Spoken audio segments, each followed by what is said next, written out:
Hi there and welcome. I'm Michael Robinson, and today we'll be talking about elevating your personal brand.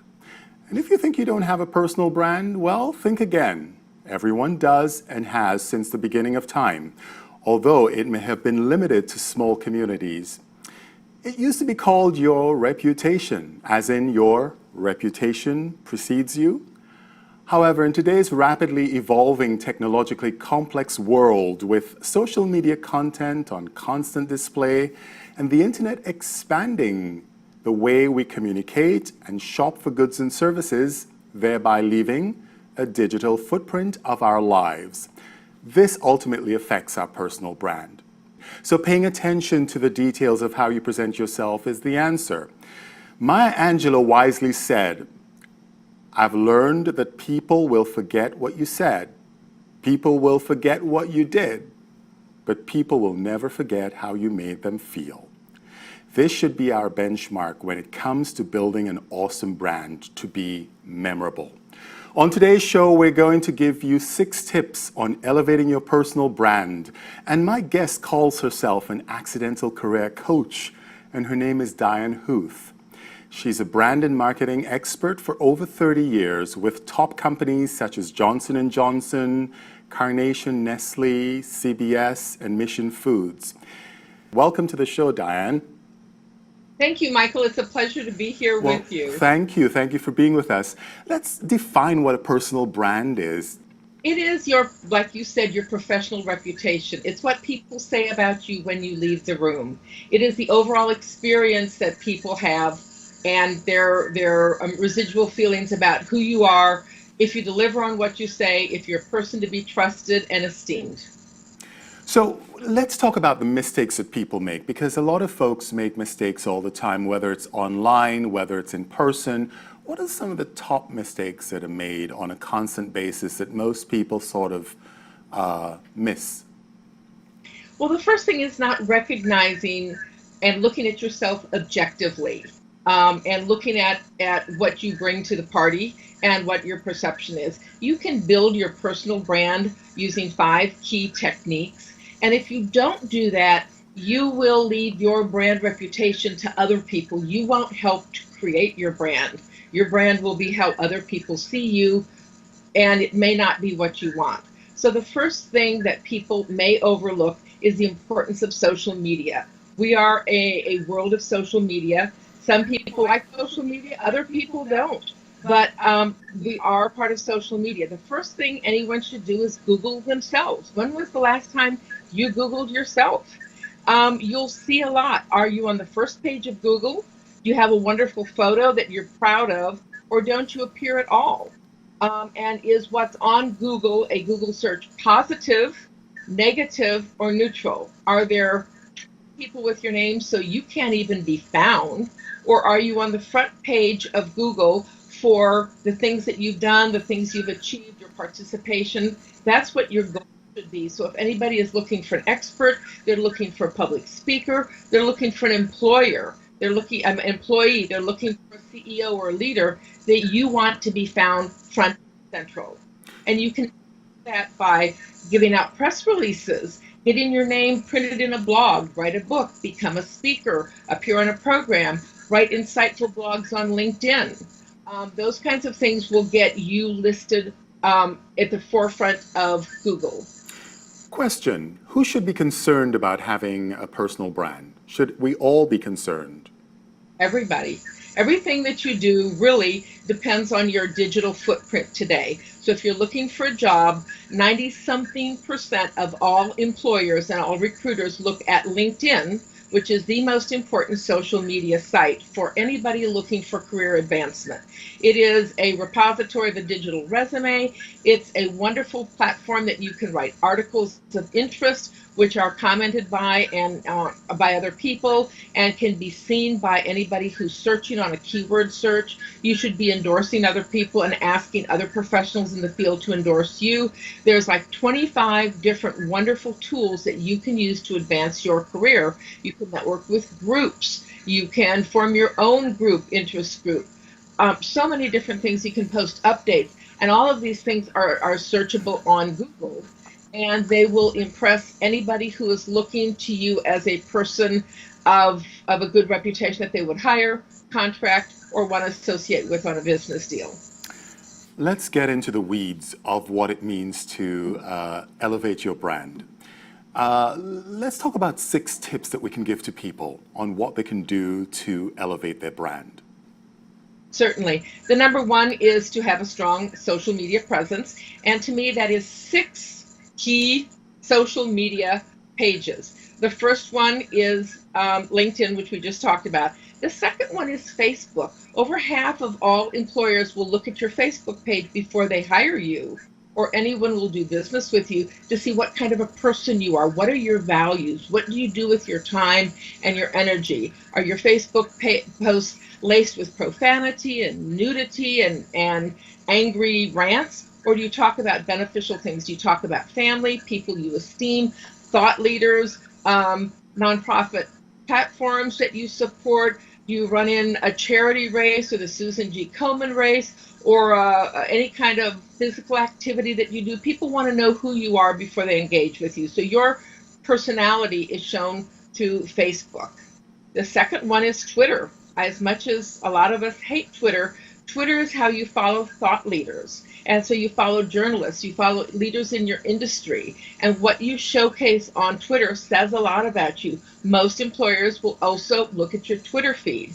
And this is an opportunity to build your brand by following thought leaders, making comments, insightful comments on their posts. If you ever want to be written up by a journalist, you should be following that journalist. Let's say you want an article in Forbes about you.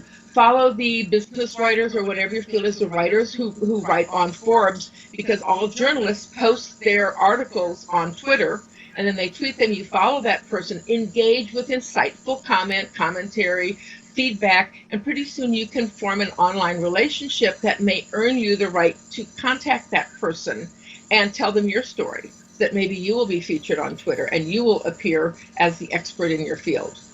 Another one is Pinterest. Pinterest is no longer just for family vacations and for things that women do. You can have a significant posting board about thought leaders. I have one on Steve Jobs. I have one on social media. I have a number of pages that have to do with marketing and branding topics. Those are very important for people to know about. Go ahead. So those are 3. You talked about Facebook, LinkedIn, and Pinterest. Twitter. What about, and Twitter as well? What about the other venues that we can actually networking, that we should be going to network in order to not only expose ourselves but to connect with people in our industry? I think the social place is one thing. Over half of all jobs are found through personal networking, and that means going out and meeting people. That is a lost art of networking, and that means learning how to introduce yourself, going to the places where the people you want to meet and you want to influence, where they congregate. And my strongest recommendation is to find the professional organizations that are for your industry, where your boss would go, or the people that would hire you. And in my case, I'm a marketer, so I'm a member of the American Marketing Association. I've been on the board forever.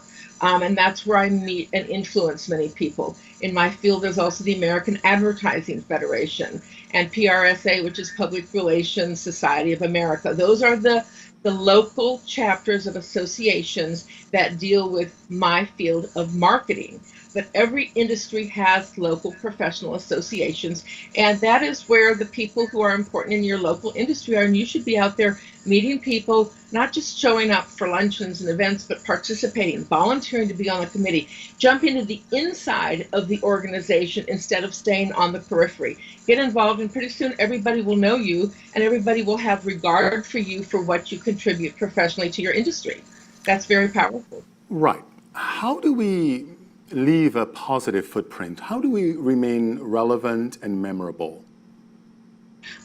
First thing is to bond. There are secrets to networking. One of them, most important one, is to introduce yourself professionally and memorably. We become so familiar with ourselves and our name that we just kind of run over it when we're meeting people, and we say, "Hi, my name is Barbara Jacobs." Nobody can understand that. you have to sit back and you have to give yourself a new middle name, Mm-hmm. and that is space. And you have to say, hi, I'm Barbara Jacobson. Barbara Jacobson, because we can only remember 3 syllables. You have 4 syllables and people can't remember them. So you have to introduce yourself memorably. You have to learn the name of the person that you're talking to. And the easiest way to do that is to repeat it 3 or 4 times while you're talking to a new person. Hi, John. It's a real pleasure to meet you, John. John, I think very highly of what you've done. John, let me introduce you to my friend Barbara Jacobson. Barbara, this is John. John, this is Barbara. I'd better have learned that his name is John by the time I finish with that. It Mm-hmm. makes John feel really important that I think so much of him that I remembered his name. Mm-hmm. Mm-hmm. So, what other strategies can we use when meeting somebody for the first time to leave that positive input? Um, we want to talk about what's important to them. Often when we network, we talk about what's important to us. Mm-hmm. People don't care about what's important to you. They care about themselves. And so you want to engage the people that you meet by asking open-ended questions about them. Gee, is this the first time you've come here before? What do you do for a living? What's the biggest challenge in your business? How long have you been a member of this organization? So you want to talk to them. What are your biggest business challenges right now? Why did you come to this meeting? Is there something that you're learning to get out of it? You can ask things like, I have a problem with XYZ and I'm trying to figure out who the right person who could help me. Would you know of anybody? And pretty soon people will talk to you because you've elevated them, you've asked their opinion, Mm-hmm. you are asking about what they're interested in. And so engaging people in a conversation that is relevant to them is very important, as Okay. opposed to simply talking about yourself and what you do. For the people who say that this is too much work, I have no time, I'm busy raising children, I have a job, I can't be bothered, what do you say to them? I say, if you have a job, you're lucky. If you don't do some of these things, in a few years, you may not have a job because jobs are, even though we're in a wonderful economy right now, there's a lot of competition for your job. So you must invest in your own personal and professional development. It doesn't take a lot of time. It takes thoughtfulness. It takes thinking about what you do, about how you present yourself, where you go, and how you interact with other people. There are 4 little tips to building relationships, kind of secret tips to building relationships. And it's very helpful if you remember things like affinity. People are looking for common bounds. It goes back to our caveman days. Are you part of my tribe or another tribe that's going to Mm-hmm. hurt me? And so when you're meeting people, the first thing you do is try and find affinity, things you have in common. And that's why people will often say, hey, tell me, what do you do for a living? I'm looking to make a common bond. Mm-hmm. Any man in sales, they always talk about sports because every man follows sports. And so you're definitely going to be able to say, hey, what did you think about the Cowboys? No, you don't do football. Well, what about the Giants, you know? And so they're talking about sports or things. They aren't just passing time, they're trying to find an affinity that makes you on the same team. Mm-hmm. Military people, have you ever seen 2 Marines meet? Instant rapport because they have this shared history of serving together. Alumni associations can be really important in helping to build your brand because these are people who are on your team. And so you have an immediate bond. So you're looking for affinity. You are looking for stats. People want to be around the popular kid. It happened in high school. It still happens today in the world of business. Or people want to be with people who are esteemed, who are presidents of organizations, who are leaders, who are in the newspaper. You want to be with people that you esteem. One of the secrets that I have learned is that of frequency of going to the same place at the same time. You might call it context. And that is, if you want to make a relationship with people, just show up where they are at the same time on the same day of the week or whatever. And you can do this at a bar or restaurant, at the library, at the gym, at a professional association, at a networking association. Go to the same organization or event and sit in the same place and have the same activity. And pretty soon people will be talking to you just because they recognize you because you have been in the same place. So you don't even need to do a lot of things. Go to the library or Hmm. go to Barnes and Nobles and sit in the same place every Wednesday at whatever time it is. And after a week or 2 weeks or 3 weeks, all of a sudden everybody will say hi because they'll recognize you. That's kind of a strange thing, but that's human nature. One question. How frequently should we be using social media? I have a friend who uses it about 10, 15 times per day. And it's a little obsessive because his wife complains all the time about it. Is this something that we should be interacting with on a constant basis, or should we limit ourselves? Often you use social media for your own social purposes. For building your brand, you should be doing something on social media at least once a week. You should be on LinkedIn once a week, posting an update of what you do. You should be on Facebook if you have a professional page of any kind. You should be posting professional content, but you don't need to be doing anything 10 times a day. But for your building your personal brand, you want a consistent appearance of worthy things that you talk about, sharing a noteworthy event, a quote from somebody that you think is important. And you can share these easily across multiple platforms using a very simple app called Hootsuite. It Hmm. was started by Twitter and it's a free account. And then you just link all your social media pages. And then with one single post, you can post on all your different platforms or on 8 or 10 different platforms. That makes managing social media presence a lot easier than saying, I have to go into Twitter and then I have to go into Facebook. And gee, I got to do something on Google Plus. And oh my goodness, I've got to do all these different things. You can manage all your social media posts from a single place with a free application like Hootsuite. Right. You and I have spoken about ageism before because it's something that is really a big part of our society. Coining your phrase, you said 50 frustrated and fearful. Should people in that age group, because we've also spoken about millennials, should people in that age group have a different strategy when it comes to branding? They need to do more of it. They need to double down on networking. Networking is the number one way to get hired.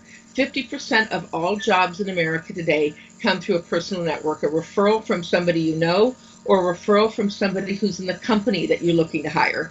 So, one of the things that I find is that people who lose their job become insecure, they're wounded, they withdraw, they don't go out and network, and you have to do the opposite. The older you are, and if you have any job concerns or challenges, you need to establish yourself as an expert in your industry, and you do that through networking, through meeting people, through taking volunteer positions on an important board, through being seen in the industry and being recognized as an expert. So the number one thing you need to do is double down on networking. The second thing older workers have to do is they have to tech up. They have to become more technologically active and viable. If you think about it, technology is growing geometrically, exponentially. So technology is going like this.